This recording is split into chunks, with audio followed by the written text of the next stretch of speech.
So this is the Canonet G-III QL17. I've had this camera for a few months now, and in that time I've passed 15 or so rolls of film through it. I was tempted to make a review of this camera sooner, but I wanted to wait until I had an actual informed perspective about using this camera and about shooting with this camera and all the ins and outs of this system. And so here we are. I've been using this camera every day over the summer of 2022. I've passed 15 or so rolls of film through it. I've gotten heavy use out of it so far, and I continue to keep on using it in the future. But I'm not going to waste any time. Let's get straight into the review of this camera. First off, let's talk about the history of this camera. So, the Canonet G-III QL17, this camera was produced between the years of 1972 and 1982, and during that time, it sold 1.2 million models. And this camera is actually the best-selling rangefinder system with an inbuilt light meter. So let's talk about the name though. G-III QL17. It's a mouthful and it's a lot to say. I just call it the QL17. And in the rest of this video, I'll be referring to it as the QL17. But let's talk about each aspect of the name and what it means. So the G stands for grade up.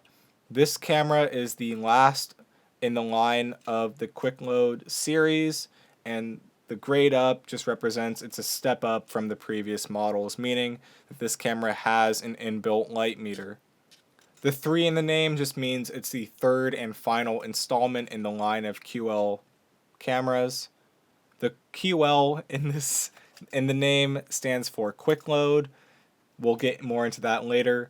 And the 17 represents the 6-element f1.7 40mm lens that is praised for its sharpness, and yes, this lens is extremely sharp.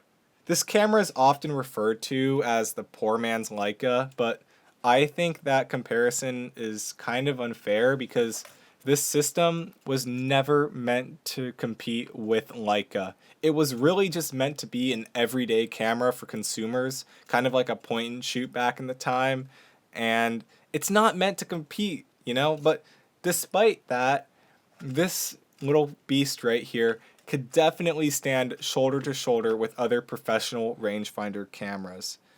The camera comes in 2 colors, black and chrome. I have the black model, and apparently the black model is a little bit harder to find than the chrome, and I think that's because this one was made in Taiwan as opposed to, I believe, Japan, where the chrome models are made.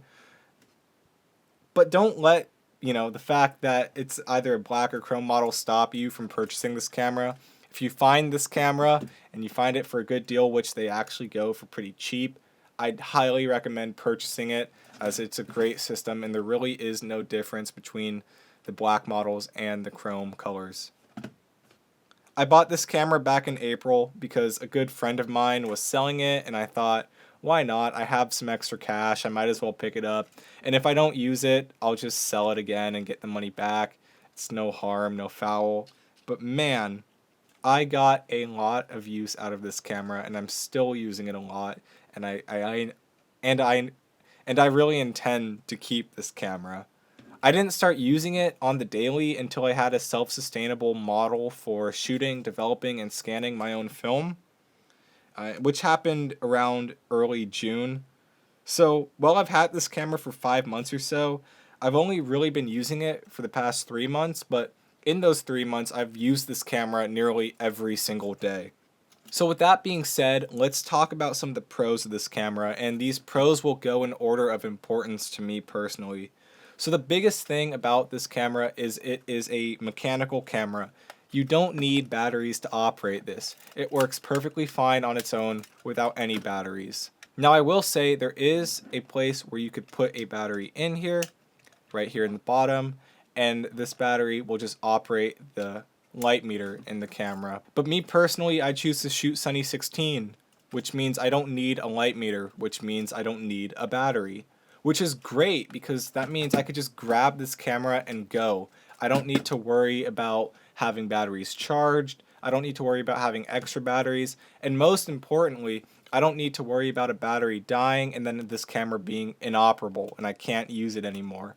That's the best part about this camera for me. I could just grab it and go. This camera single-handedly put me on mechanical cameras because now when I look for a film camera to use, such as my Rollei 35 or my Pentax ME Super, I look for mechanical cameras because I don't want to have to worry about having a battery that dies and then I can't use it anymore. This brings me into my second point, shooting Sunny 16 on this camera. This is more of a personal thing for me, but it's also a big reason that I love this camera so much because it single-handedly taught me how to gauge exposure just using my eyes. I could now look at a scene by shooting Sunny 16 on this camera so much. I can now just look at a scene and know what settings to use based off of the Sunny 16 rule. And me personally, I think is something that every photographer should know how to do. Another big plus about this camera is how quiet the shutter is.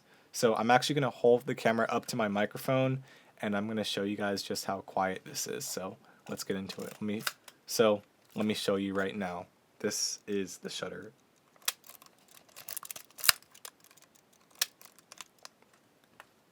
It's extremely quiet. And when I'm shooting street photography, you don't even hear it, which is great because I use this camera for street photography. And when I'm shooting street, it's super important that I stay as unnoticed as possible.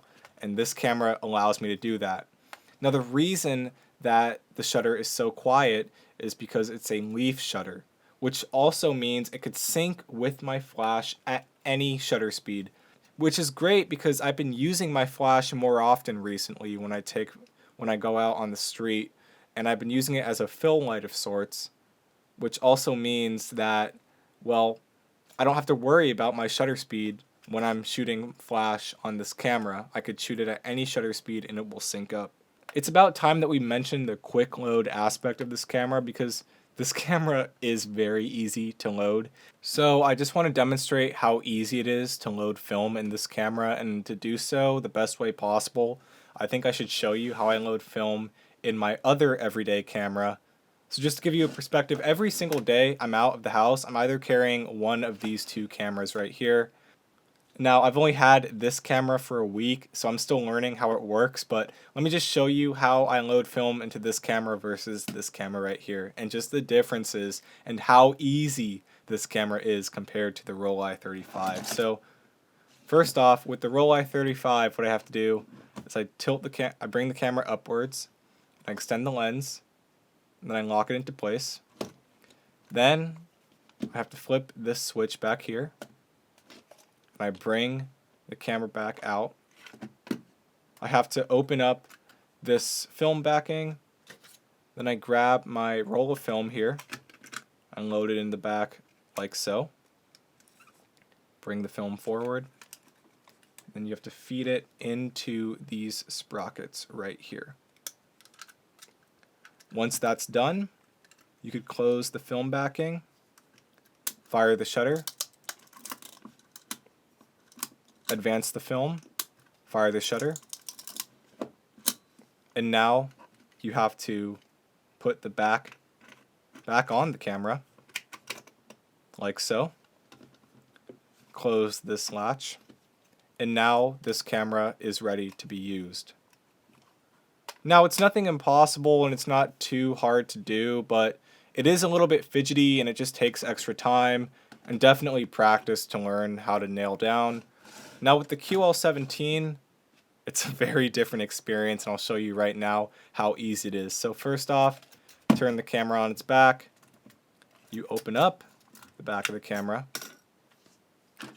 grab your film, place it in like so, advance the film, and then you could close this back part right here. Bring this wind down, and now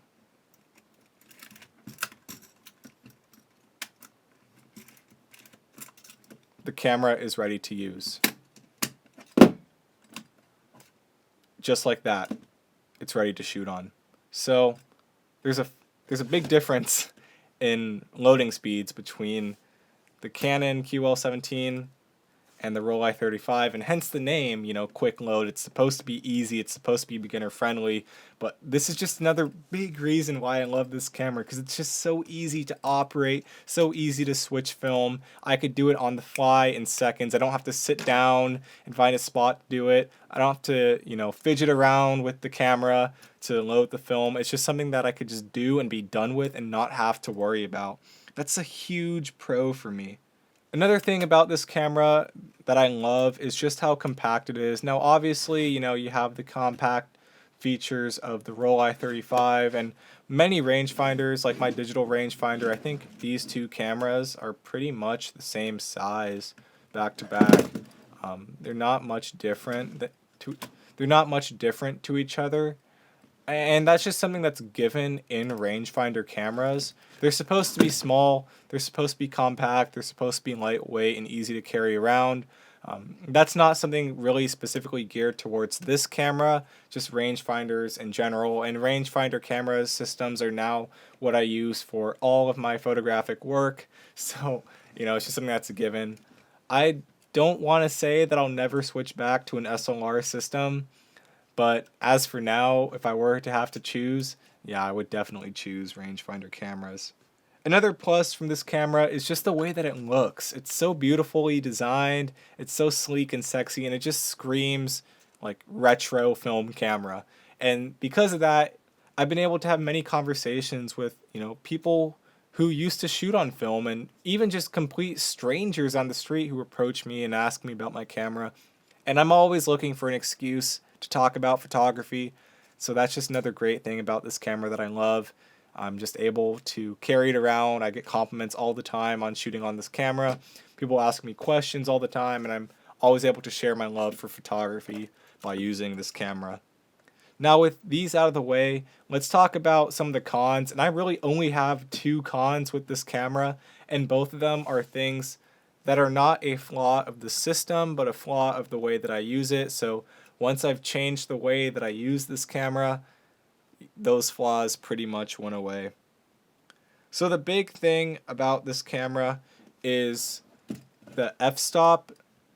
The slowest f-stop you could go is f16, and the fastest shutter speed that you could reach is 1/500th of a second. Now that's pretty standard when it comes to these cameras. And just one thing that you should know, I don't use anything faster than 400 speed film. If I do need to achieve a 400 or 1600 ISO, I'll just push my 400 speed, one or two stops.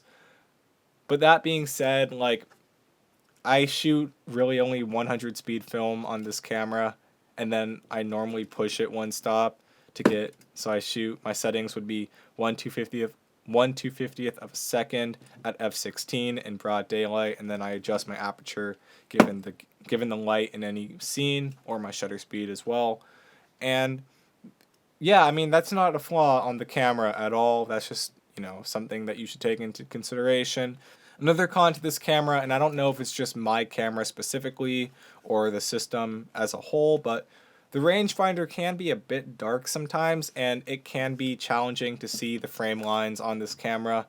This is not a problem that I have with my Roll-i. You could even see the frame lines almost from here, from the camera. As you could see the frame lines right there. But on this camera, it's a lot harder to see them, and I don't know, once again, if that's just my system. So I'm hesitant to say that's an actual flaw in the camera, because once again, it may just be my specific camera that I'm using. So those are my only cons with this camera. So now I just want to show you some photos that I got from the camera. So here you go. These are photos that I took on the Canon G-III QL 17.